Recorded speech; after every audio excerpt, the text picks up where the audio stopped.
Well, hello everyone. Welcome. It's Holy Week. A great week in the church's life, and here we are. I noticed that Home Depot had a sign up. Not that I was there, but I heard about it, read about it. We're not here so you can browse. We don't even want you here. We don't even want to be here. Stay home. Please, please, please stay home. You being here is endangering our lives. It's really something, isn't it? But we are moving on through Holy Week. We are. We have no choice. And you know what? It might be good. I'm thinking about it. When I was in graduate school, I came across a theologian by the name of Edward Skilebex. He taught at the Catholic University of Brussels, and I was studying at the Catholic University of America in Washington, and so therefore he came and spoke to our classes. He wrote a lot of theology books, particularly about Christ. When I left the church, parish of Holy Innocents in 2009, I gave away all my books, or almost all of them, to Trygve Arneson, beloved colleague who is now rector of St. Albans in Hickory, North Carolina. And but I kept 8, and I kept 2 of them particularly. Uh, One was called Jesus, and one was called Christ, Volume 2. It was his Christology. And he asked the question somewhere along the line, what do you think Jesus intended? Which we just don't know. He is a figure that's lost to us except through the Gospels, and by the time they were written, at least 40, 50, 60 years later, what do you think Jesus intended? So he poses that question. If you, for example, if you could put everything you know about Christianity into a big, big pot, put the fire under it, fill it with water, put the fire under it, boil everything away, what would be the last thing to go? What would be the most fundamental thing? And he answered the question. He said it would be community. It would be people. That Jesus left a people. He left a relationship with God and with himself and with each other. And he wanted us to live that out. The rest of it, altars and popes and bishops and whatever, maybe not. Who knows? But he left the people. And God knows how much we need people today. And we can't reach them. People are saying goodbye to their loved ones through glass windows. People are putting their fathers and mothers to their rest and can't get to them. But we can span arms across the universe. We really can. We have Holy Week 3 great days: Thursday, Friday, and Saturday. Thursday is the day when we are nurtured with bread, and Jesus washes feet and says, "You know who I am. I have done this to you. You have an obligation to do it to each other. Wash each other's feet." The verb there is ophalete. It doesn't mean I have a suggestion. I think it would be nice if. He said it is demanded. So we have that experience on Thursday. We move Friday to the walk of walks. David Brooks has written a book, The Second Mountain.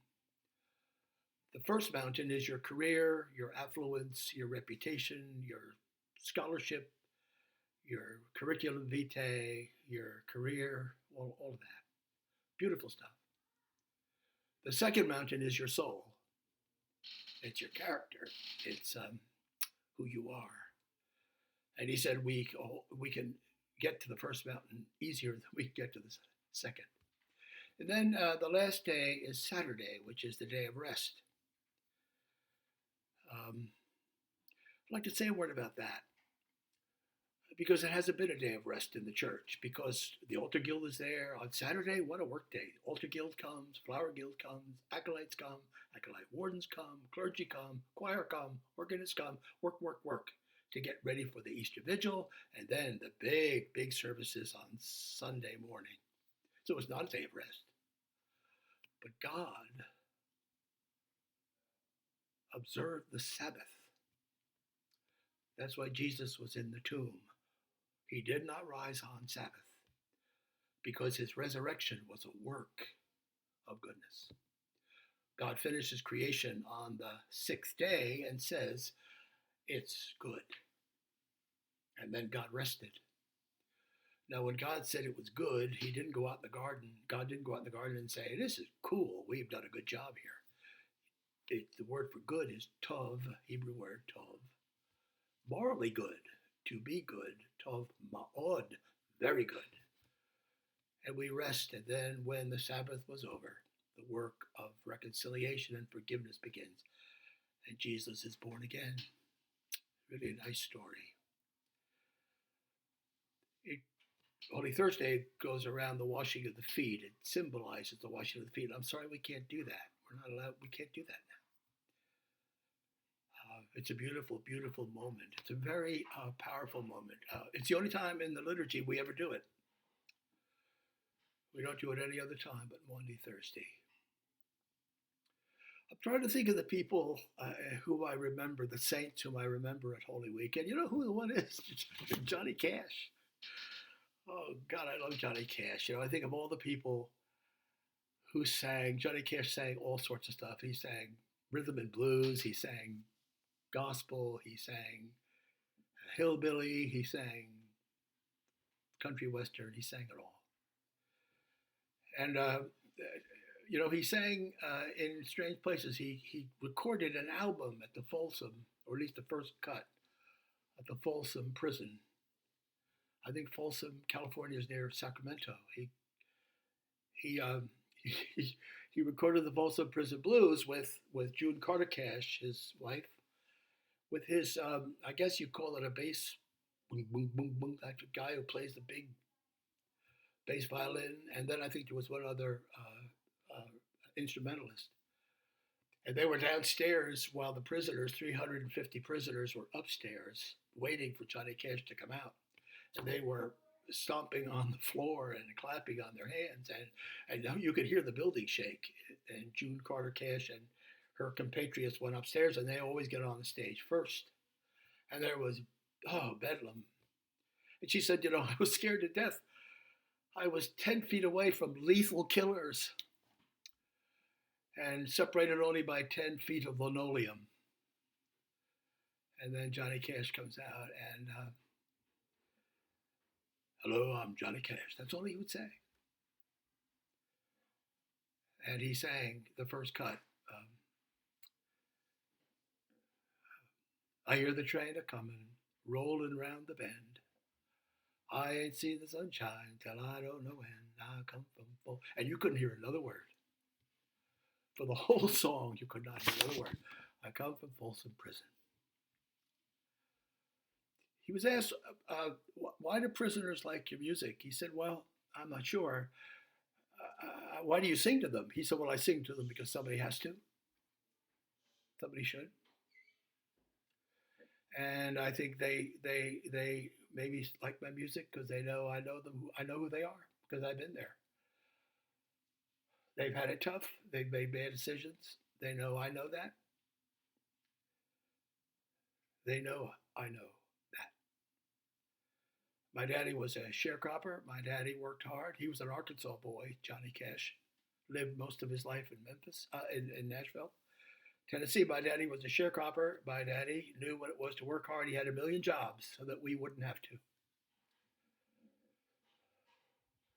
Well, I was in 2009 the tassel turner for the graduating class of 2009. And let me just say, it is really sad, I think, that the graduating seniors across America in high school do not have a graduation, or not the graduation that they have always anticipated. It really is very sad to me. College graduation, not so much. Graduate school graduation, don't even go. But high school graduation is just a wonderful thing. And I don't know what form Holy Innocents will take. But I can tell you, as the tassel turner being participant in graduations as a faculty member, but as an intimate participant in the graduation class in 2009, it was just lovely. And we went to the Piedmont Driving Club for their banquet. And I mean, the seniors are ready to go. And of course, the tassel turner has to give a talk. The president of the class gives a talk, but nobody wants to hear the talk. By the way, all that I could tell the seniors, I already told them. And the parents were happy to celebrate their kids. So I didn't know what to do. So I sang Johnny Cash. Oh, they were shocked at the Piedmont Driving Club. I just went up and started singing. And when you hear a voice singing for the first time, you stop. Tend to stop and listen if it's any good. If it isn't, you start talking again. Or until the words might arrest you. And sure enough, the words arrested them because I sang The Man in Black. Well, you wonder why I always wear black. Well, there are no bright colors on my back. And why does my appearance take on a somber tone? There's a reason for the things that I have on. Oh, man. And he sings, I wear the black for the poor and beaten down, for the hopeless, hungry part of town. I wear the black for those who've never read or listened to the words that Jesus said about the road to happiness through love and charity. Why, you think he's talking straight to you and me? I wear the black for the sick and very old, whose reckless lives left them in the cold. He really knew the ritual of the washing of the feet. He really knew that. He knew the power of Maundy Thursday. He was a Christian, pretty significant Christian. Lovely man. Lovely man. When June Carter Cash died in April, she died on Palm Sunday, 2003. I know that because I wrote a letter to Johnny Cash, a little condolence letter. And sure enough, maybe a publicist, I'm not sure, but sure enough, got a message back. Brother Porter, thank you, Cash. That's all it said. And he ends the song by singing, I didn't sing all the verses that night. I took pity on the families, but I didn't sing all the verses. But, oh, I love to wear some rainbow every day and tell the world that everything's okay. But I try to carry off a little darkness on my back till things brighten up.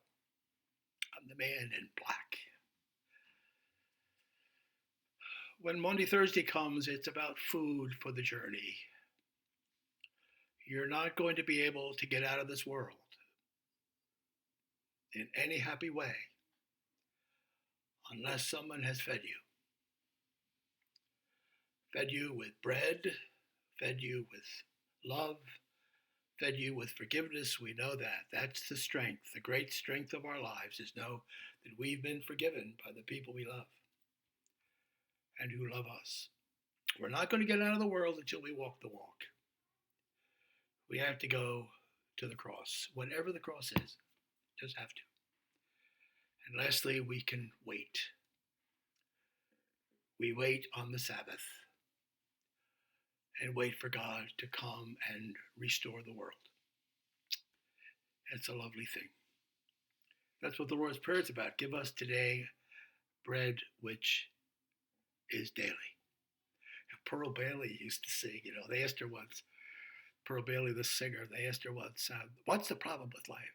The problem with life, she said, is that it's daily. And that's why God gives us daily bread.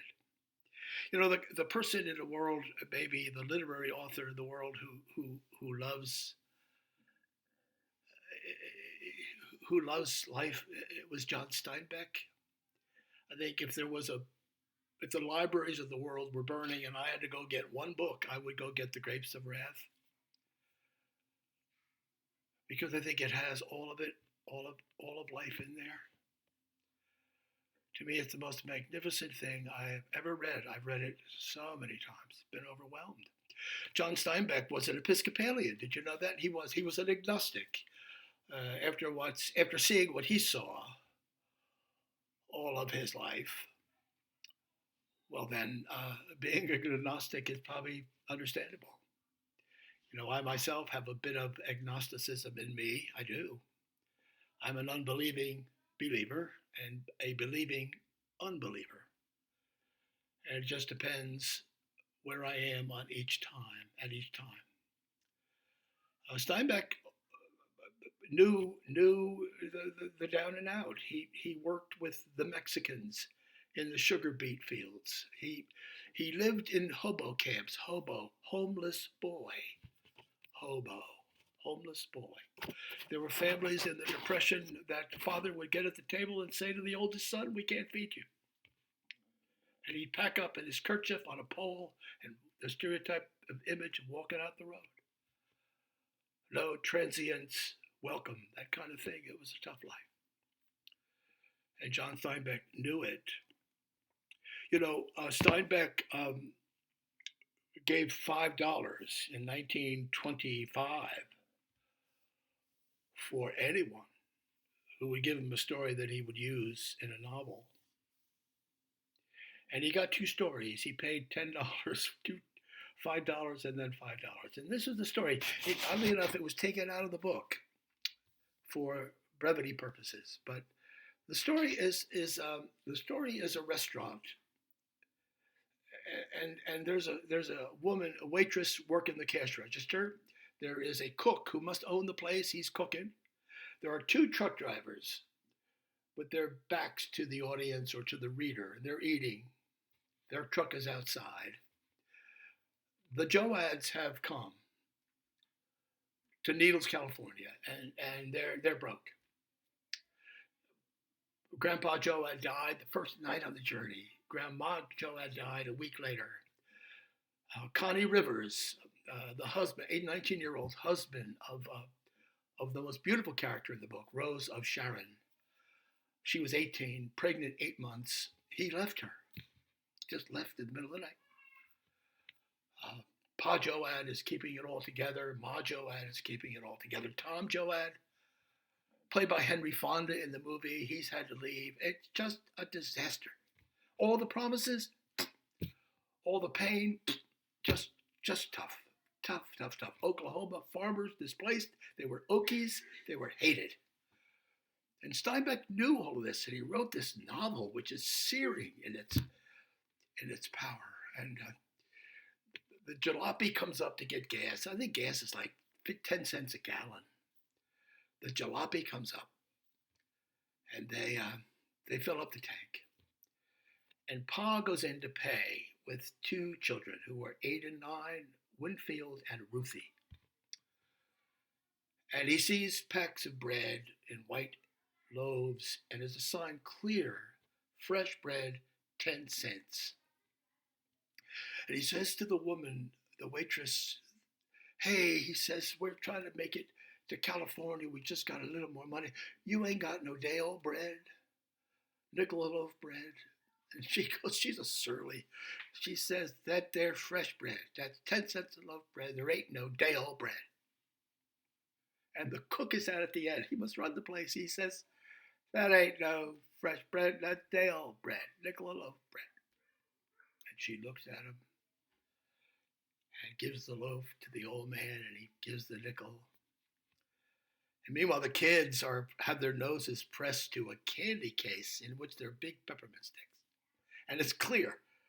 There's a little C with a line through it. 1 cent, penny piece.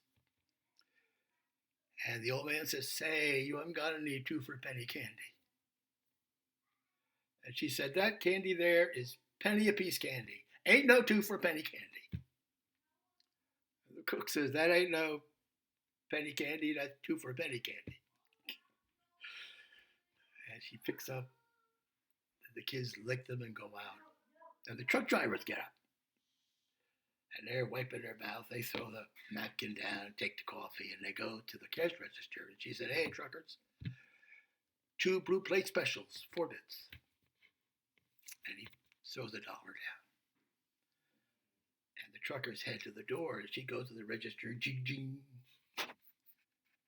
jing, jing, And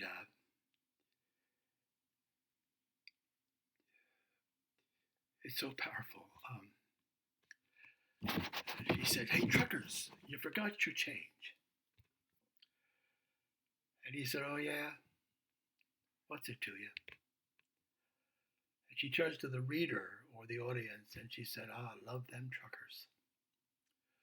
That there was always going to be food on the journey, always going to be nurture in the heart of every suffering. There's mercy. And that's what Jesus must be teaching. At his last meal, there's a warrant out for his arrest. He won't get through the night. But first, compassion. Compassion. By the end of the novel, Rosa Sharon, of course, gives birth to a stillborn child. Her breasts are full of milk. There is a flash flood. If it could go wrong, it has gone wrong. And she and Ma Joad and the group that's left, the little band of disciples that are there, find a barn. And Rosa Sharon is in grave condition. And Ma shoos the boys out and wraps Rose in a comforter, a dirty comforter, and puts her on the hay, and then sees in the corner an old man who's dying. And she looks at the man and looks at Rose and looks at the man and looks at Rose. He's starving to death. And Rose has her breast full of milk. And she said, "Would you?" And this is the last paragraph. For a minute, Rose of Sharon sat still in the whispering barn. Then she hoisted her tired and exhausted body up and drew the comforter around her. She moved slowly to the corner and stood looking down at the wasted face, into the wide, frightened eyes. Then slowly she lay down beside him. He shook his head slowly from side to side, but she loosened the side of her blouse and bared her breast. "You got to. You just got to." She squirmed closer and closer and pulled his head close. There. Her hand moved behind his head and supported it. Her fingers moved gently into his hair. She looked up and across the barn, and her lips came together, and she smiled mysteriously. I mean, you have to know life to know that. And you can be an agnostic all you want, but you have to know Christ to know that. The Christ who washed feet and the Christ who loved the poor. So let us give thanks to God for this day. Let's do our very best. Let's keep, as John Steinbeck would say, keep